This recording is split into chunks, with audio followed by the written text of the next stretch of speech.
بسم اللہ الرحمن الرحیم۔ معزز سامعین السلام علیکم۔ سامعین، آج کی ہماری ویڈیو ہے حضرت علی رضی اللہ تعالیٰ عنہ سے پوچھے گئے سوالات کے بارے میں۔ حضرت علی رضی اللہ تعالیٰ عنہ نے بہت مدبرانہ جوابات عنایت فرمائے۔ آئیے جانتے ہیں آج کی ویڈیو میں کہ وہ سوالات کون سے تھے اور ان کے کیا جوابات دیے گئے۔ ایک دفعہ کا ذکر ہے کہ حضرت علی رضی اللہ تعالیٰ عنہ کوفہ کی مسجد میں بیٹھے ہوئے تھے۔ ایک بندہ حضرت علی رضی اللہ تعالیٰ عنہ کی بارگاہ میں پیش ہوا۔ اس بندے نے کہا، یا علی رضی اللہ تعالیٰ عنہ، میں ملک شام سے آیا ہوں۔ میرے ذہن میں بہت سارے سوالات آ رہے ہیں۔ آج مجھے معلوم ہوا کہ آپ رضی اللہ تعالیٰ عنہ یہاں موجود ہیں۔ میں ان سوالات کے درست جوابات معلوم کرنے کے لیے آپ رضی اللہ تعالیٰ عنہ کی بارگاہ میں حاضر ہوا ہوں۔ حضرت علی رضی اللہ تعالیٰ عنہ نے پوچھا، پوچھو کیا پوچھنا چاہتے ہو؟ اس شخص نے بڑے ادب و احترام سے کہا، مولا علی رضی اللہ تعالیٰ عنہ، مجھے یہ بتائیں کہ اللہ تعالیٰ کے پیغمبر حضرت نوح علیہ السلام کا اصل نام کیا ہے؟ جو کشتی حضرت نوح علیہ السلام نے تیار کی، اس کی لمبائی، چوڑائی اور اونچائی کیا تھی؟ حضرت علی رضی اللہ تعالیٰ عنہ نے فرمایا، اے اللہ کے بندے، حضرت نوح علیہ السلام کا اصل نام سکن تھا۔ حضرت نوح علیہ السلام کو نوح اس لیے کہا جاتا تھا کہ انہوں نے 900 سال تک اپنی قوم کے لیے آنسو بہائے۔ حضرت نوح علیہ السلام کی کشتی کی لمبائی 800 ہاتھ اور چوڑائی 500 ہاتھ اور زمین سے اس کی اونچائی 80 ہاتھ تھی۔ اس بندے نے پوچھا، مولا علی رضی اللہ تعالیٰ عنہ، اللہ تعالیٰ نے سب سے پہلے کس کو پیدا فرمایا؟ حضرت علی رضی اللہ تعالیٰ عنہ نے جواب عنایت فرمایا کہ اللہ تعالیٰ نے سب سے پہلے نور کو پیدا کیا۔ بندے نے پوچھا، شیر خدا، جب اللہ تعالیٰ نے حضرت آدم علیہ السلام اور اماں حوا کو جنت سے نکال دیا تھا تو یہ کتنے سال تک روتے رہے؟ حضرت علی رضی اللہ تعالیٰ عنہ نے جواب فرمایا، جب اللہ تعالیٰ نے حضرت آدم علیہ السلام کو جنت سے نکال دیا تو حضرت آدم علیہ السلام 100 سال تک رو رو کر اللہ تعالیٰ سے اپنی غلطی کی معافی مانگتے رہے۔ اس بندے نے پھر سوال کیا، اے علی رضی اللہ تعالیٰ عنہ، والدین کی وراثت میں مرد کے 2 حصے اور عورتوں کا 1 حصہ کیوں رکھا گیا ہے، جبکہ دین اسلام تو مساوات کا حکم دیتا ہے؟ آپ رضی اللہ تعالیٰ عنہ نے جواب دیا کہ جب جنت سے گندم کے 3 دانے توڑے گئے تھے، حضرت اماں حوا نے خود 1 دانہ رکھا اور حضرت آدم علیہ السلام کو 2 دانے دیے تھے۔ چونکہ وہ ہمارے جد ہیں، اسی نسبت سے وراثت میں لڑکے کے 2 حصے اور عورت کو 1 حصہ مقرر کیا گیا ہے۔ جب تک یہ دنیا رہے گی یہ عمل اسی طرح سے جاری رہے گا۔ اس بندے نے پھر سے اگلا سوال کیا، مولا علی، جنات کا باپ کون ہے؟ اللہ تعالیٰ نے جنات پر کون سے پیغمبر کو مبعوث فرمایا؟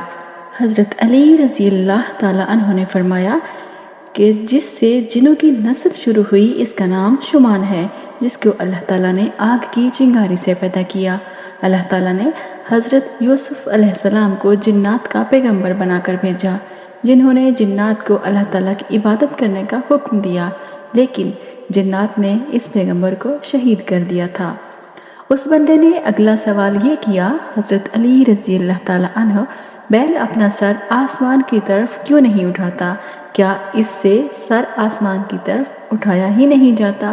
مولا علی رضی اللہ تعالیٰ عنہ نے جواب دیا، جس دن سے بنی اسرائیل کی قوم نے گوسالہ کی پوجا کی، بنی اسرائیل کی یہ حرکت دیکھ کر بیل بہت شرمندہ ہوا، جس کی وجہ سے بیل کبھی بھی اپنا سر آسمان کی طرف اٹھانا پسند نہیں کرتا۔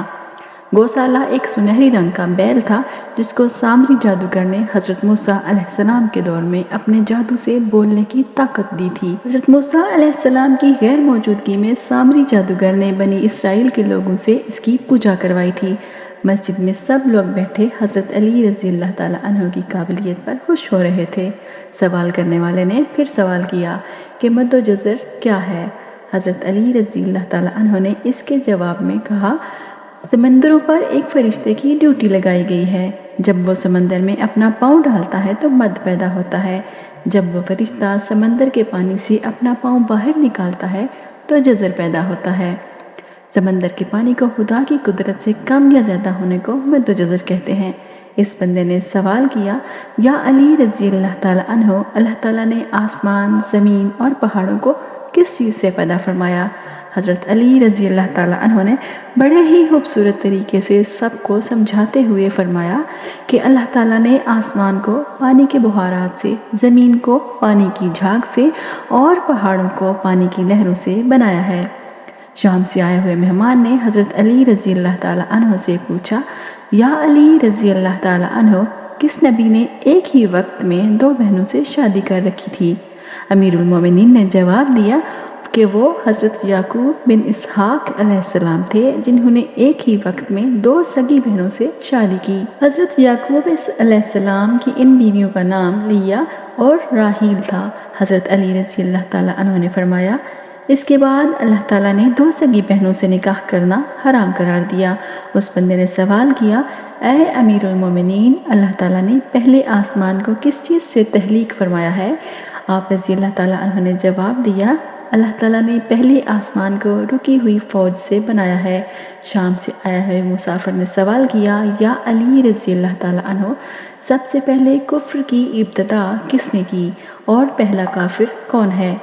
حضرت علی رضی اللہ تعالیٰ عنہ نے فرمایا، سب سے پہلا کفر کرنے والا ابلیس تھا، وہیں سب سے پہلا کافر ہے۔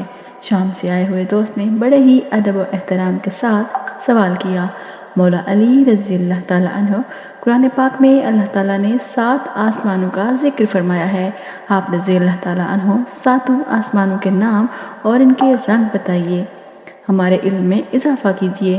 حضرت علی رضی اللہ تعالیٰ عنہ نے فرمایا، پہلا آسمان پانی کے بہارات اور دھول سے بنایا گیا ہے، اس کا نام رفیع ہے۔ دوسرے آسمان کا نام کیزوم ہے۔ دوسرے آسمان کا رنگ تانبے جیسا ہے۔ تیسرے آسمان پر بے شمار رنگ ہیں۔ تیسرے آسمان کا نام ہودون ہے۔ چوتھے آسمان کا نام ارفالون ہے، جس کی رنگت چاندی سے ملتی جلتی ہے۔ آپ نے فرمایا، 5ویں آسمان کا رنگ ہیون ہے، جس کا رنگ سونے جیسا ہے۔ چھٹے آسمان کا نام عروس ہے، وہ سبز یاقوت سے بنا ہوا ہے۔ آپ نے بتایا کہ 7ویں آسمان کا نام اجمع ہے، جس کا رنگ سفید موتیوں جیسا ہے۔ اس بندے نے سوال کیا، اے مولا علی رضی اللہ تعالیٰ عنہ، حضرت آدم علیہ السلام کا نام آدم کیوں ہے؟ حضرت آدم علیہ السلام کی عمر مبارک کتنی ہے؟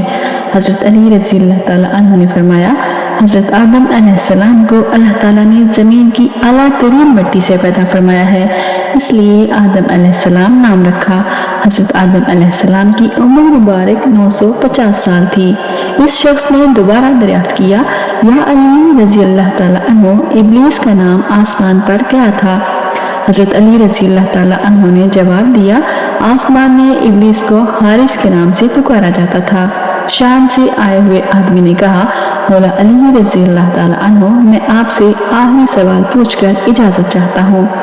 حضرت علی رضی اللہ تعالیٰ عنہ نے فرمایا، پوچھو، کیا پوچھنا چاہتے ہو؟ اس بندے نے پوچھا، مکہ کو ام القرا کیوں کہا جاتا ہے؟ حضرت علی رضی اللہ تعالیٰ عنہ نے جواب دیا، ام القرا کے نام ہر ترتیب کی ماں ہے، کیونکہ زمین کی ہر چیز اس کے نیچے بچھائی گئی ہے، اس لیے شہر مکہ کو، جہاں بیت اللہ شریف ہے، ام القرا کہا جاتا ہے۔ معزز سامعین، مجھے امید ہے کہ آج کی ویڈیو نے آپ کی معلومات میں اضافہ کیا ہوگا۔ اگر ایسا ہے تو آپ اسے اپنے دوستوں کے ساتھ ضرور شیئر کیجیے۔ اگر آپ میرے چینل پر نئے ہیں تو اسے ابھی سبسکرائب کر لیجیے اور بیل آئیکن کو ضرور دبا دیجیے تاکہ آپ کو مزید معلوماتی ویڈیوز بر وقت ملتی رہیں۔ اپنا اور دوسروں کا بہت سارا خیال رکھیے۔ زارا آپا کو اجازت دیجیے، پھر ملیں گے انشاءاللہ۔ اللہ حافظ۔